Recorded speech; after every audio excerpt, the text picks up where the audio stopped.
এই জন্য আমি কাঁদি, আল্লাহ আমার এত শক্তিশালী শহীদ করে কবুল করে নাও, যেন পৌঁছে আমার সময় কোন ফিরিস্তা যেন আমার বাধা না দেয়। ডাক্তার স্বামী গো, চাইবা তো একটু দরজা খুলে ভেতরে ঢুকো, আমি তোমার চিনে রাখি। বলে না, এখন যদি দরজা খুলে ভেতরে ঢুকি, তোমার চেহারা দেখলে হয়তো তোমার প্রেমে আমি পড়ে যাবো, মায়া পড়ে যাবো, যুদ্ধের ময়দানে আমি যাইতে পারবো না। স্ত্রী বলে না, আমি তোমার সাথে কোনো প্রেমের আলাপ করবো না, শুধু দরজাটা খুলে দেখে রাখি যে তোমার চেহারাটা কেমন। বলে না, দেখার প্রয়োজন নাই, যদি তোমাকে আমার আল্লাহ স্ত্রী বানায় থাকে আর যদি আমি শহীদ হয়ে যাই, তো জান্নাতে আমার আল্লাহ নিজ দায়িত্ব নিয়ে তোমার আমার স্বামীর স্ত্রী বলে পরিচয় করায় দিবে। মরণ লাগবে, কিন্তু আমার মরণটা যেটা নিরাপদ মরণ হয়, মরে গেলে খবরে যাওয়ার পরে ফেরেশতারা করবে, প্রশ্ন লাগবে না। যে মরণ মরে যেভাবে মরলে কবরে যাওয়ার পরে ফেরেশতারা একজন আরেকজনকে বলবে, প্রশ্ন করা লাগবে না। কেন প্রশ্ন করা লাগবে না? প্রশ্ন করার কাম সে বাকি রাখে, উত্তর দিয়া জমিন থেকে আসছে। দেরি করো না, জান্নাতের বিছানা বিছায় দাও, আরামে ঘুমাইতে দাও। এই মরণ একমাত্র আছে শাহাদাতের মৃত্যু। কি মৃত্যু বলে? এজন্য সাহাবায়ে কেরামদের ফার্স্ট চয়েস ছিল এটা, ফার্স্ট চয়েস, প্রথম চাহিদাই ছিল সাহাবায়ে কেরামদের। যদি শহীদ মরণ হয়, কোন মরণ? কথা বলেন না। একজন শহীদ লক্ষ জীবিত মানুষের থেকে বেশি করছে। দেখেন না, একজন আবু সাঈদ, একজন আবু সাঈদ লক্ষ জীবিত আবু সাঈদের থেকে বেশি শক্তিশালী। একজন মুগ্ধ লক্ষ জীবিত মুগ্ধের থেকে বেশি শক্তিশালী। এজন্য সাহাবীরা শহীদ হওয়ার জন্য পাগল ছিলেন, কারণ শাহাদাত বরণ যদি করা যায়, শহীদ যদি হওয়া যায়, কবরে যাবে, ফেরেশতারা প্রশ্ন করে সাইড দাও, সুবহানাল্লাহ, হাসরের ময়দানে দাঁড়াবে, তো ফেরেশতারা বলবেন, প্রশ্ন করে আগে সাইড দাও। আল্লাহর আদালতে দাঁড়িয়ে পরে আল্লাহ বলবেন, প্রশ্ন নেই, কোনো প্রশ্ন নেই, ফেরেশতারা দায়িত্ব নিয়ে পাহারা দিয়া জান্নাত পর্যন্ত পৌঁছায়। সাহাবায়ে কেরামদের ফার্স্ট চয়েস ছিল এটা, যে যুদ্ধের ময়দানে দ্বীন ও ইসলাম কায়েম করতে গিয়া, অথবা দেশ ইসলামী মুসলমানদের দেশ রক্ষা করতে গিয়ে যদি শাহাদাত বরণ করা যায়, তো বিনা হিসাবে জান্নাতে আসে। এজন্য হযরত ওসমান বিন আফফান রাদিয়াল্লাহু আনহু বরণ শহীদ হয়েছে, শাহাদাতের রক্তের প্রথম ফোঁটাটা পড়েছে কুরআনুল কারীমের উপর। সুবহানাল্লাহ, তো পাওয়ার নাই। হযরত ওসমান বিন আফফান যখন কোরআন পড়তেছিলেন, মুনাফিকরা প্রথম কে আঘাত করেছে। এজন্য উলামায়ে কেরাম বলেন যে কিয়ামতের ময়দানে হযরত ওসমান বিন আফফানের শাহাদাতের সাক্ষী দিবে স্বয়ং কোরআন নিজে। কি কপাল, কি কপাল!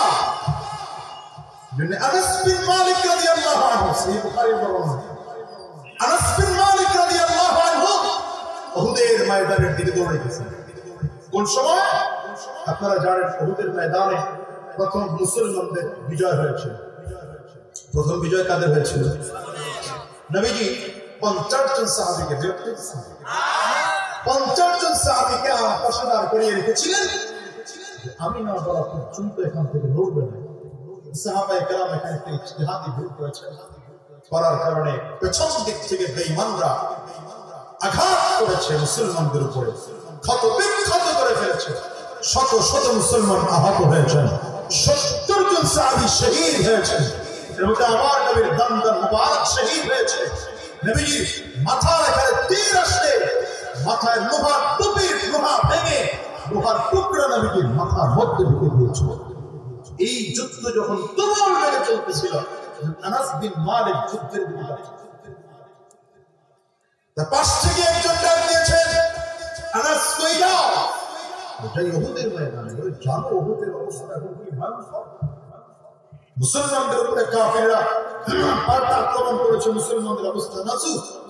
তুমি ওখানে গেলে নিশ্চিত মৃত্যুর কোলে ঢলে পড়তেছ। আগাও না, সাবধানে আগাও না।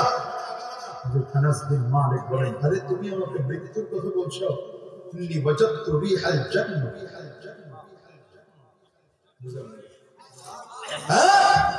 তুমি আমাকে মৃত্যুর ভয় দেখাচ্ছ, আর আমি তো উহুদের ময়দান থেকে জান্নাতের ঘোষণা দিতেছি।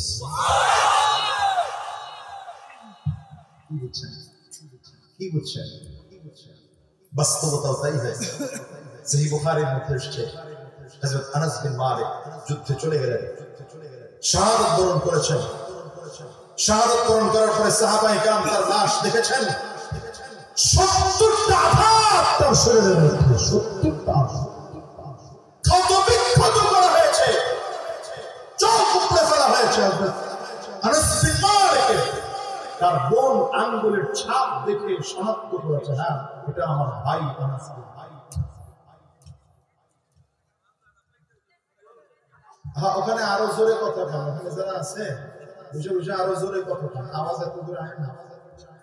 মাইক পাঠায় দিয়ে আপনি দেখতেছেন, আকল জ্ঞান ছাড়া মানুষ। কেন আপনার বোঝাও লাগবে, আপনারা বুঝবে না। এটা রাত বাজে এখন 12টা, দোকানগুলো এখনো খুলেই রাখা লাগবে। জনমের ব্যবসা করবেন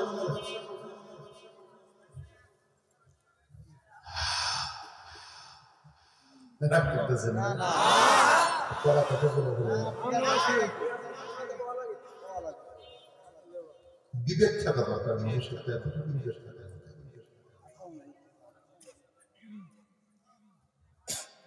এই কথা পাইবেন তো? আমারই তো এই কথা শিখতে গিয়া 27 বছর কাটে গেছে। এক কিতাবে পাইবেন না, বহু কিতাব থেকে ঘুরায় গাড়ায় নিয়ে একটা জায়গায় আমার কথাগুলোর মূল্য কি, এটা আলেম থাকলে তারা বুঝতেছে। আপনি তো দ্বীনই বুঝেন নাই, আপনি দ্বীনি কথার মূল্য বুঝেন নাই। কথা যে মোবাইলে চিনে না, সে ফেসবুকের কথা বুঝতে, যে মোবাইল কারে কয় এটাই চিনে না, ওরে টিকটকের মজা বুঝাইতে পারবেন। কিন্তু এই যে জয়েন লেভেলে বেড়েছে, ওরে বলেন তো যে 15 দিন টিকটক ছাড়া থাকো, পাগল হয়েছে। ভাত খাইতে দিও না, কিন্তু টিকটক দাও। কথা বলেন, এটা আপনাদের পছন্দ না হয় না? যারা দ্বীন বুঝেছে, যাদের সিনায় দ্বীনের মুহাব্বত ঢুকেছে, যাদের সিনায় কোরআনের মুহাব্বত ঢুকেছে, ওরা দুনিয়া শেষ হয়ে যাবে, কোরআন তারা ছাড়ে না, কোরআনের মুহাব্বত তারা ছাড়ে না। ইমাম মালিক রাহমাতুল্লাহ আলাইহি কোরআন পড়তেন আর মাঝে মাঝে জোরে জোরে চিৎকার করতেন, আইনা আবনাউল মাইলুকি মান হাদিহিল লাজ্জা। আরে বাদশাহ ছেলেরা এই মজা কোথায় পাবে? কি কয় বাদশাহ মানে গোটা পৃথিবীর মধ্যে সবথেকে শাহানশাহী জীবন কারা চালায় বলেন? বাদশাহ ছেলেরা। এদের জীবনে কোনো টেনশন নাই, বাপ প্রধানমন্ত্রী, মা প্রধানমন্ত্রী, অমুক তমুক। কথা কন না, দিনে প্রযুক্তি দেখায় না না, সফটওয়্যার দেখে কোটি কোটি টাকা হাতে আসিয়া তিনি নিয়ে লাক্সারিয়াস জীবন সেটেল হয়ে গিয়েছে। কেন? আমার আম্মা বাংলাদেশের কোমল। এদের টেনশন নাই। হাদিস পড়তেন, তাফসীরের কিতাব পড়তেন, আর চিল্লায় বলতেন, বাদশাহ ছেলেরা এই আনন্দ আর এই মজা, এই স্বাদ মজা বুঝতে হয়। আপনি এখান থেকে কিছু মানুষ আছে 1/2 ঘন্টা পিঠে গিয়ে উঠে কিছু এই ব্যথা মোবাইল দেখা যায় না, একটু আবার একটু ফেসবুকে মেসেজ গুলো দেখে, বহুত কায়দা কানুন রয়েছে তো, খুব মনোযোগী আনাস বিন মালিক রাদিয়াল্লাহু আনহু যুদ্ধের ময়দানে গিয়া শাহাদাত বরণ করলেন। কেন? জানে যে মরলে নিশ্চিত জান্নাতি। এই উহুদের ময়দানের আরেকটা কথা বলি, সিরাত ইবনে হিশামের মধ্যে লেখা আছে, ঘটনাটা আসছে লম্বা ঘটনা। হযরত সাদ ইবনে আবি ওয়াক্কাস রাদিয়াল্লাহু আনহু উহুদের ময়দানে যাচ্ছেন, আর সাথে আব্দুল্লাহ ইবনে জাহাশ রাদিয়াল্লাহু আনহু, দুজন নবীর প্রিয় সাহাবী, যুদ্ধের ময়দানে যাচ্ছেন। সাদ ইবনে আবি ওয়াক্কাস রাদিয়াল্লাহু আনহু কয়, আব্দুল্লাহ, যুদ্ধের ময়দানে যারা যায় মুজাহিদদের দোয়া তো আল্লাহর কাছে কবুল হয়, এলে এক কাজ করি, আমি একটু দোয়া করব, তুমি আমিন আমিন বলবা। বুঝেন না? এক মুজাহিদ দোয়া করবেন আর এক মুজাহিদ আমিন বলবেন, তো এই দোয়া কবুল না হয়ে পারে না। আব্দুল্লাহ ইবনে জাহাশ কয়, ভাই আপনার শর্ত মানলাম, আমারও শর্ত হয়েছে। কি শর্ত? আপনার দোয়া শেষ হইলে আমি দোয়া করব, আপনি আমিন বলবেন।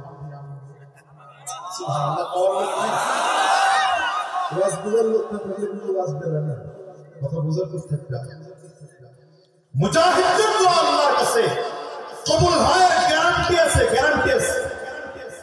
তো আরেকটা কথা মনে পড়ে গেছে, বলতেই হবে, বলবো। ইমাম তাবরানী কিতাব লিখেছেন আদ-দুআ, আদ-দুআ নামে একটা কিতাব, এবং এই আদ-দুআ নামক কিতাবের মধ্যে একটা লম্বা ঘটনা নিয়ে আসছে, আরো অন্যান্য কিতাবের মধ্যে আছে, যেমন আল-হাওয়াদিসের মধ্যে আছে। কি ঘটনা? হযরত ওমর ফারুক রাদিয়াল্লাহু আনহু আমিরুল মুমিনিন, তার কাছে একজন বাবা আর ছেলে দুইজন আসছে, বাপ করছে। কেসে হযরত ওমর রাদিয়াল্লাহু আনহু বাপ ছেলের দেখে আশ্চর্য, বাপ ছেলে একজন আরেকজনের সাথে হুবহু চেহারায় মিল। এমন কিছু বাবা ছেলে আছে ফটোকপি, একদম হুবহু বাবার ছেলের সাথে মিল। যে আমার ছেলে ছোটটারে কয়েক জমা আগে একবার এই মসজিদে নিয়ে আসছে, এখানে জমা পড়ে উত্তরায় 9 নম্বর সেক্টরে।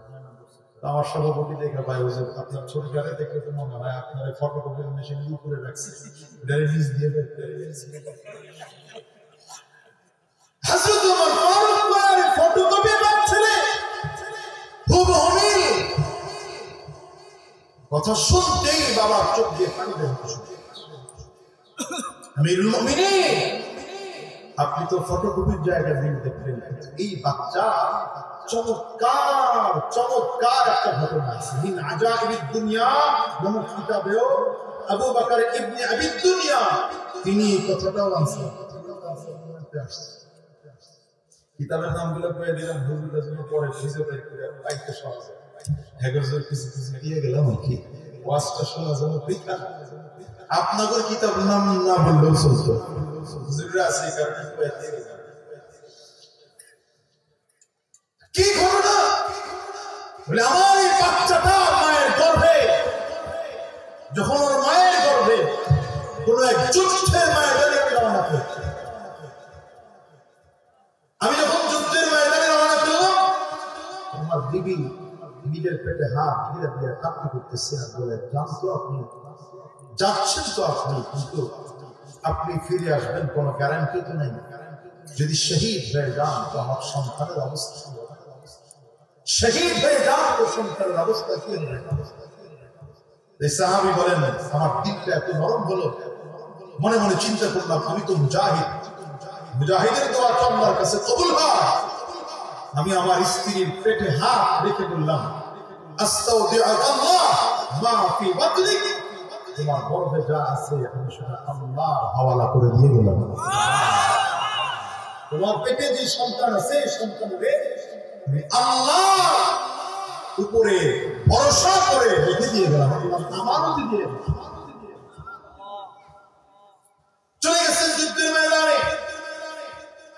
এই খালি তোরা দুটো পিছন দিকে তাকাচ্ছিস, কি সমস্যা তোর? দুটোর সামনে এটা কতক্ষণ টাকা, ওইটা কতক্ষণ টাকা, সমস্যা কি? হ্যাঁ,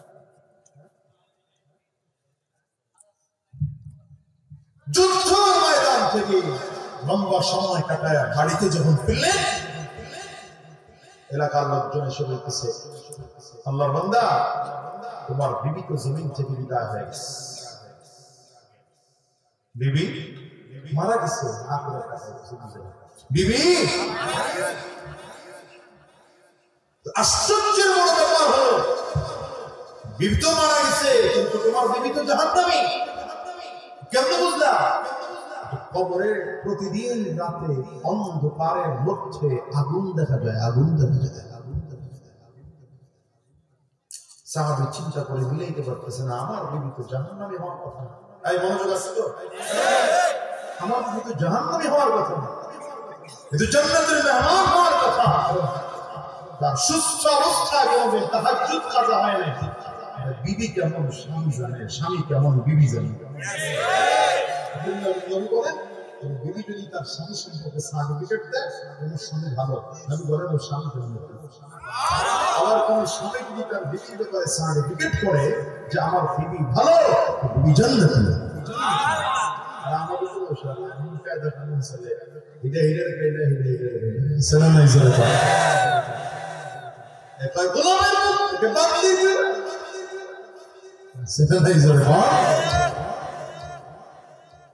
মুজাহিদদের দোয়া আল্লাহ পাকের কাছে পর্দা ছাড়া কবুল হয়।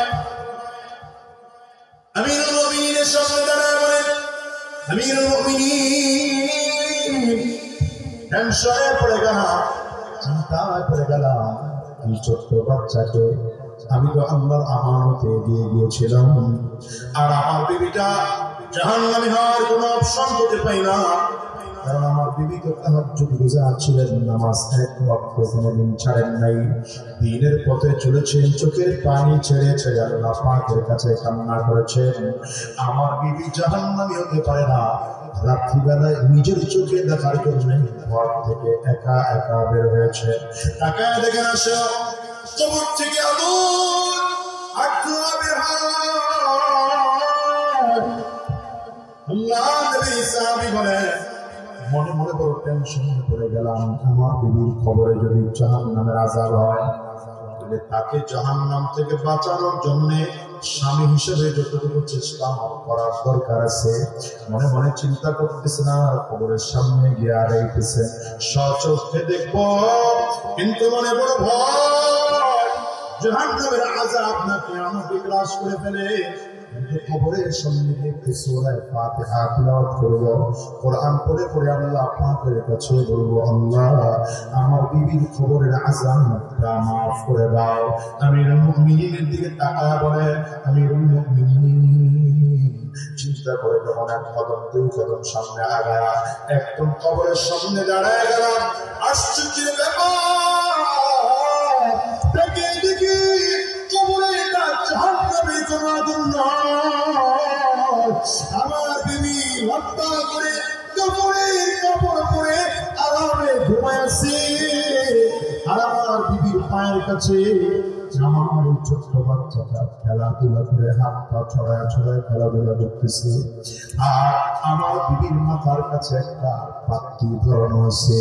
এই পাত্তির আগুনটা মাঝে মাঝে বাতাসের কারণে উপরের দিকে উঠে, আর আগুনের ধোঁয়া বের হয়, মানুষ মনে করে জাহান্নামের আগুন, আসলে জাহান্নামের আগুন নয়, আমার এই বাচ্চার জন্য আল্লাহ কুদরতি প্রাপ্তি দিছে।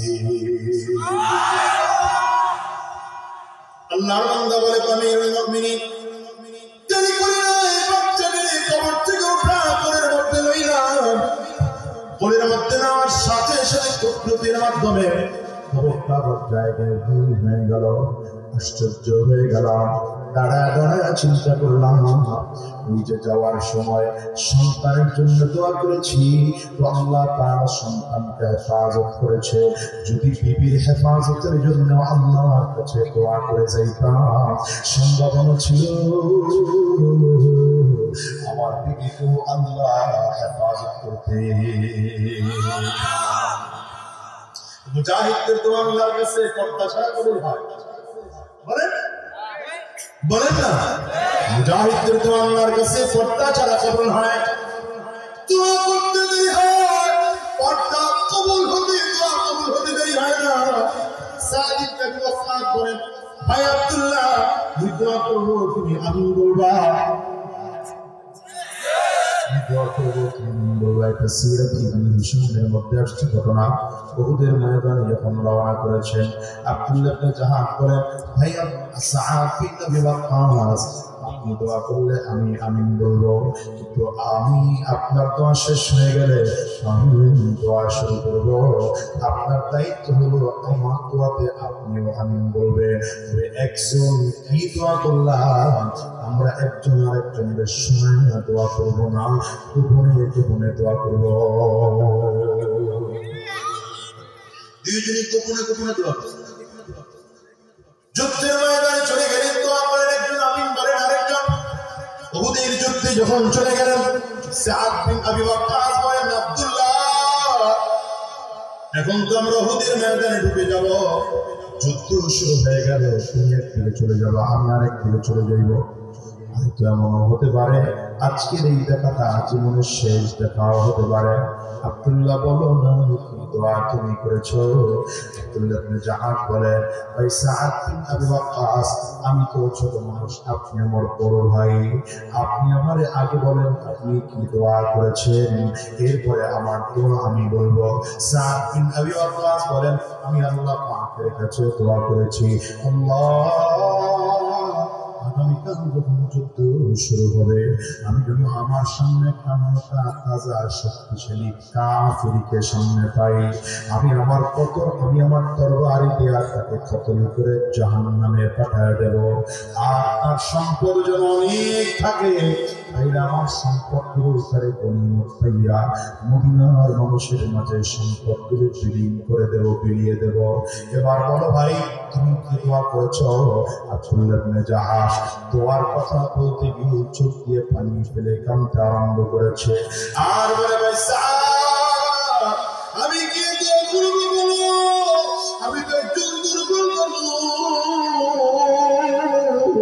তুমি তো অনেক বড় যোদ্ধা আর সাদ বিন আবি ওয়াক্কাস এমন মানুষ ছিলেন যাকে আমার নবী নিজের জীবন দশায় জান্নাতের সার্টিফিকেট দিয়েছিলেন দশজন প্রশিক্ষিত যে সাহাবীকে আল্লাহর নবী জান্নাতের সার্টিফিকেট দিয়েছিলেন এর মধ্যে একজন ছিলেন সাদ বিন আবি ওয়াক্কাস রাদিয়াল্লাহু আনহু তা আব্দুল্লাহ ইবনে জাহান বলেন ভাই আমি একজন দুর্বল মানুষ আপনার মতো বড় মুজাহিদদের সামনে দাঁড়ায়া বড় কাফির শক্তিশালী বেঈমানকে কতল করার শক্তি আমার নেই কিন্তু আমি একটা আশ্চর্য দোয়া আল্লাহ পাকের কাছে করেছি কি দোয়া করেছ আমি বলেছি আল্লাহ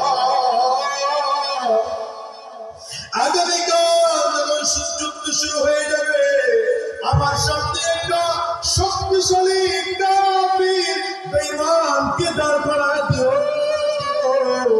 এই বেঈমানটা যেন তার তরবারি দিয়ে আমাকে কতল করে ফেলে তার তরবারি দিয়ে যেন আমার হাতটা কেটে ফেলে এই কাফির যেন তার তরবারি দিয়ে আমার পা কেটে ফেলে এই কাফির যেন তার তরবারি দিয়া আমার হাতটা কেটে ফেলে এই কাফির যেন তার তরবারি দিয়া আমার কানটাকেও কেটে ফেলে কিয়ামতের ময়দানে হাত কাটা অবস্থায় পা কাটা অবস্থায় কান কাটা অবস্থায় নাক কাটা অবস্থায় শাহাদাতের মর্যাদা নিয়ে আমার আল্লাহ পাকের সামনে দাঁড়াবো আমার মালিক যদি জিজ্ঞাসা করে আব্দুল্লাহ কি নিয়ে আসছো বলো আমি সেই দিন আমার মালিকের সামনে দাঁড়িয়ে বলবো আল্লাহ এই যে তাকে দেখে দেখো আমার নাক দিয়ে রক্ত বের হয় তোমার দিনের জন্য নাক কাটা গিয়েছে তারপরে দিন ছাড়ি নাই কান কাটা গিয়েছে তারপরেও দিন ছাড়ি নাই হাত কেটে দিয়েছে তারপরেও দিন ছাড়ি নাই পা কেটে দিয়েছে তারপরেও দিন ছাড়ি নাই আব্দুল্লাহ ইবনে জাহাজ বলেন ভাই রে এই দোয়া কেন করেছে জানুনি কারণ আমার মনে বড় ভয় হয় আমি যে শহীদ হব আমার যে আমল আছে এই আমল দিয়ে আমি জান্নাত পাবো কিনা জানি না এই আমল দিয়ে জান্নাত কিনা জানি না, কিন্তু যদি শহীদ হওয়া যায় কিন্তু বিনা হিসাবে আল্লাহর জান্নাতে চলে যাওয়া যাবে। এজন্য সাহাবায়ে কেরামদের ফার্স্ট চয়েস বলেন কি ছিল? বলেন আরো জোরে কি ছিল? যুদ্ধের ময়দানে গিয়ে শাহাদাত বরণ করব, শহীদ হব। আর শহীদ হওয়ার পর সাহাবীদের মধ্যে ভয় ছিল। মোটার যুদ্ধ যখন শুরু হয়ে গেল, আমার নবী যুদ্ধে যাওয়ার জন্য বিশাল সাহাবীদের কাফেলা তৈরি করলেন। এর মধ্যে প্রথম সেনাপতির নাম ঘোষণা করলেন যায়েদ ইবনে হারেসা রাদিয়াল্লাহু আনহু। দ্বিতীয় নম্বর সেনাপতির নাম ঘোষণা করলেন জাফর ইবনে আবি তালিব রাদিয়াল্লাহু আনহু। তিন নম্বর সেনাপতির নাম ঘোষণা করলেন জাফর ইবনে আব্দুল্লাহ বিন রাওয়াহা রাদিয়াল্লাহু আনহু। নবী বলেন, যাও যার যার বাসায় গিয়ে তোমরা বিদায় নিয়ে আসো। আব্দুল্লাহ বিন রাওয়াহা মাত্র সেদিন বিয়ে করেছেন, রাত্রিবেলায় স্ত্রীর সাথে প্রথম সাক্ষাৎ হবে। তার মানে বাসর রাত। বিবির সামনে দরজার সামনে দাঁড়ায় বলে, বিবি রে, যুদ্ধের ময়দানে যাই, ফিরে মনে হয় আর আসা হবে না। কারণ যুদ্ধে একজন সেনাপতি লাগে, নবীজি তিনজন সেনাপতির নাম ঘোষণা করেছে। বিবি রে, আর পয়গম্বর এটাও বলে দিয়েছে, যদি আমরা তিনজন শাহাদাত বরণ করি, তাহলে উপস্থিত সাহাবীরা যেন পরামর্শ করে পরবর্তী সেনাপতির দায়িত্ব নিয়ে নেয়। বিবি ডাক্তার স্বামী গো, যাইবা তো, একটু দরজা খুলে ভেতরে ঢুকো, আমি তোমার চিনে রাখি। বলে না, এখন যদি দরজা খুলে ভেতরে ঢুকি, তাহলে তোমার চেহারা দেখলে হয়তো তোমার প্রেমে আমি পড়ে যাবো, মায়ায় পড়ে যাবো, যুদ্ধের ময়দানে আমি যাইতে পারবো না। স্ত্রী বলে, না, আমি তোমার সাথে কোনো প্রেমের আলাপ করবো না, শুধু দরজাটা খুলি দেখে রাখি যে তোমার চেহারাটা কেমন।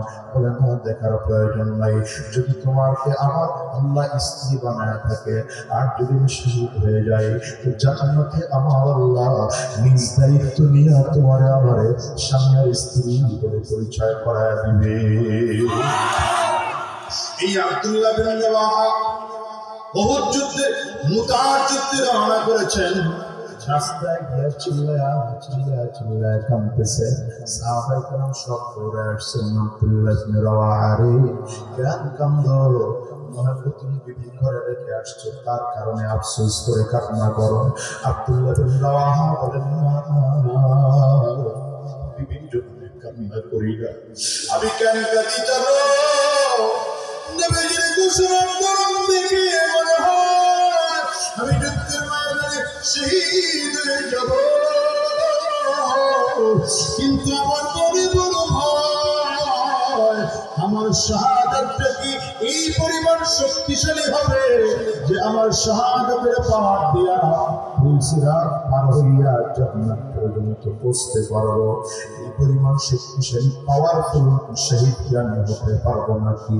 যদি আমি পাওয়ারফুল শহীদ শাহাদাত বরণ করতে না পারি, তাহলে জাহান্নামের উপর দিয়া ফুলসিরাতের কোল হবে, কেটে কেটে জাহান্নামের মধ্যে পড়ে যাওয়া লাগবে। এই জন্য আমি কাঁদি, আল্লাহ আমার এত শক্তিশালী শহীদ কবুল করে নাও, যেন ফুলসিরাত পার হওয়ার সময় কোনো ফেরেশতা যেন আমার বাধা না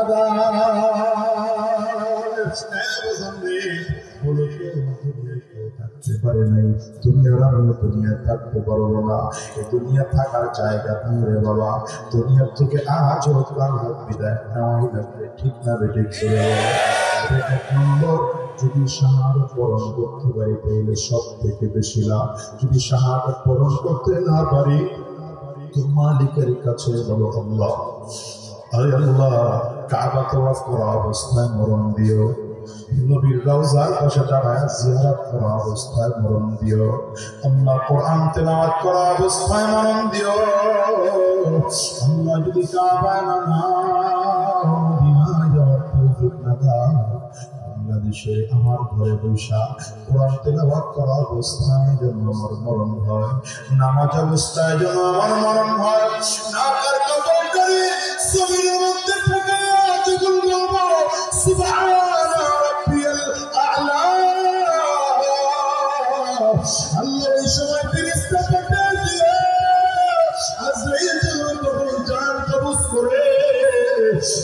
আজরাইল আমার চাঁদতলে নিয়ে যাওয়ার সময় তোমার কাছে যদি রিপোর্ট চায় তোমার বান্দা তোমার সাজদাটা অবস্থায় জমিন থেকে বিদায় হয়েছে। বাবা কি করে বুঝাই বলো?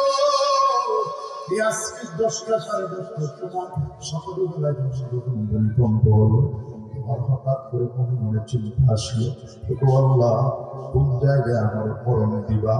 এত বড় ভূমিকম্প তো আমি আমার জীবনে কোনোদিন দেখি নাই। যত ভূমিকম্প হয়েছে এত বেশি বিল্ডিং নড়ে নাই গো বাবা।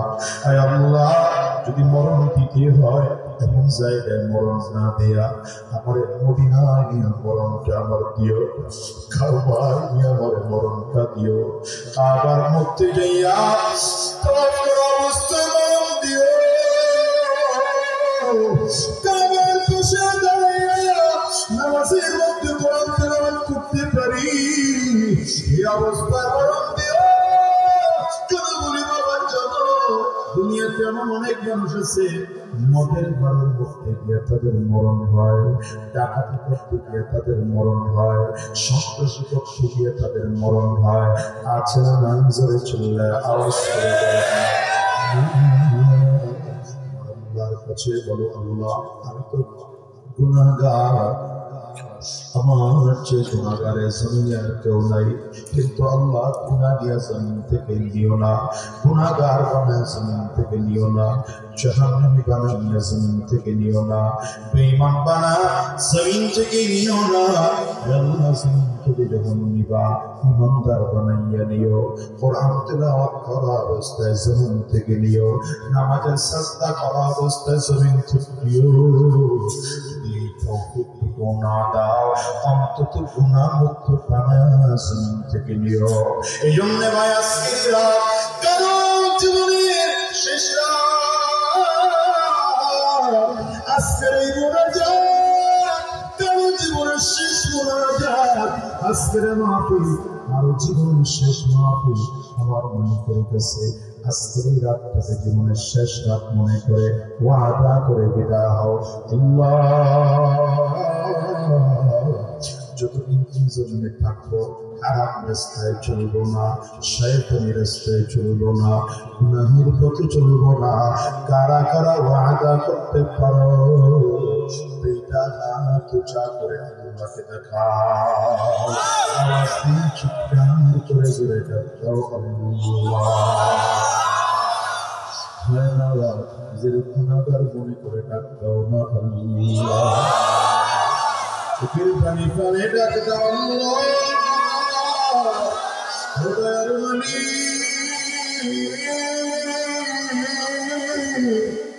যতজন মানুষ আমরা হাত তুললাম ওয়াদা করলাম আর হারাম রাস্তায় চলবো না, শয়তানি রাস্তায় চলবো না, গুনাহের পথে চলবো না গো মানি।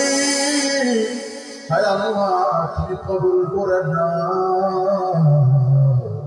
চিল্লায় বলো না আমিন। আলহামদুলিল্লাহি রাব্বিল আলামিন, আলহামদুলিল্লাহি রাব্বিল আলামিন, আলহামদুলিল্লাহি রাব্বিল আলামিন। والصلاة والسلام على سيد الأنبياء والمرسلين. ربنا ظلمنا أنفسنا وإن لم تغفر لنا وترحمنا لنكونن من الخاسرين. رب ارحمهما كما ربياني صغيرا. দয়াল নবী তুমি তোমার গোলামদের দিকে কুদরতি নজর দিয়ে একটু তাকাও, তাকে দেখো তোমার গোলামদের চোখের কোটা পানি। আয় আল্লাহ করো করে কারো ঘরে পাবা না, আল্লাহ কাটনি করে বাবা মা দুজনের কেউ নাই। হায় আল্লাহ কার জানি তোর ভাই নাই কার জানা জোরের ঠোঁটায় ঠোঁটায় লাগি এই মজলিসে আমরা হাত তুলেছি মাতার জন্য করে হাত ফিরে দিও না গো আল্লাহ বেঈমান করে হাত ফিরাইয়া দিও না আল্লাহ দুনিয়াদার করে হাত ফিরে দিও না আল্লাহ জাহান্নামের আসামি করে হাত ফিরে দিও না আল্লাহ আয় আল্লাহ আজকে মাহফিলকে কবুল করে নাও আমাদের জিন্দেগির গুনাহ পুরো দাও ওগো দয়াল আল্লাহ কবরের মধ্যে আযাব দিও না পর্দা আড়ালের মা বন্ধুকে বলবো মাগো নিজের মনটাকে বুঝ দাও একদিন নতুন বউ হয়ে ঘরে উঠেছিলাম আবার এমন একটা দিন আসবে মরার লাশ হয়ে 5 টাকা পরে প্যাকেট হয়ে ঘর থেকে বের হবা ওগো বাজান নিজের মনটারে বুঝাও না চোখ দুটো বন্ধ করে একটু কল্পনার জগতে দেখো তো 3টা কাপড় দিয়ে যখন তোমারে আমারে সুন্দর করে প্যাকেট বানায় মসজিদে কাটিয়াটার উপরে শোয়া রাখবে দেখো তো তাকে কেমন দেখা যায় আল্লাহ ওই দিনটা আসার আগে পাক্কা সচ্চা ইমানদার বানায় দিও ওই দিনটা আসার আগে মুসলমান বানায় দিও ওই দিনটা আসার আগে জান্নাতি বানায় দিও আয় আল্লাহ আজকের এই ময়দানে যারা হাজির হয়েছে আমাদের জিন্দেগির গুনাহ মাফ করে দাও জান্নাতি বলে কবুল করে নাও আজকের মাহফিল তুমি কবুল করে নাও আজকের মাহফিল করতে গিয়ে যারা টাকা পয়সা মেটাছো বুদ্ধি দিয়ে সহযোগিতা করলেন প্রত্যেককে তুমি কবুল আর মঞ্জুর করে নাও আল্লাহ আজকের মাহফিল তুমি এলাকাবাসীর জন্য হিদায়াতের জরিয়া বানায় দাও পর্দার আড়ালের মা বোনদেরকে কবুল করে নাও আমার মুরব্বী বাচ্চাদেরকেও কবুল করে নাও মাসুম বাচ্চাদেরকেও কবুল করে নাও আয় আল্লাহ আমার পরিচিত যুবকদেরকেও কবুল করে নাও জাতির রাহবার উলামায়ে কেরামদেরকেও কবুল করে নাও গোটা দেশে ইসলামের বিধান চালু করে দাও উলামায়ে কেরামদেরকে এক খাওয়ার তৌফিক দিয়ে দাও আয় আল্লাহ আমাদেরকে দিনের জন্য কবুল করো যে মাদ্রাসার উদ্যোগী মাহফিল মাদ্রাসাকে কবুল করে নাও আসাতিজায়ে কেরাম তুলাবা আযমদেরকে কবুল করে নাও মুহিব্বিন মুতাআল্লিকিনদেরকে কবুল করে নাও আজকের মাহফিল করতে গিয়ে যা টাকা পয়সা মেধাসা বুদ্ধি দিয়ে সহযোগিতা করেছেন প্রশাসনের ভাইয়েরা জনপ্রতিনিধিরা মাইক লাইট স্টেজ প্যান্ডেলের দায়িত্ব যারা পালন করেছেন প্রত্যেককে তুমি কবুল মঞ্জুর করে নাও সুবহানা রাব্বিকা রাব্বিল ইজ্জাতি আম্মা ইয়াসিফুন ওয়া সালামুন আলাল মুরসালিন ওয়ালহামদুলিল্লাহি রাব্বিল আলামিন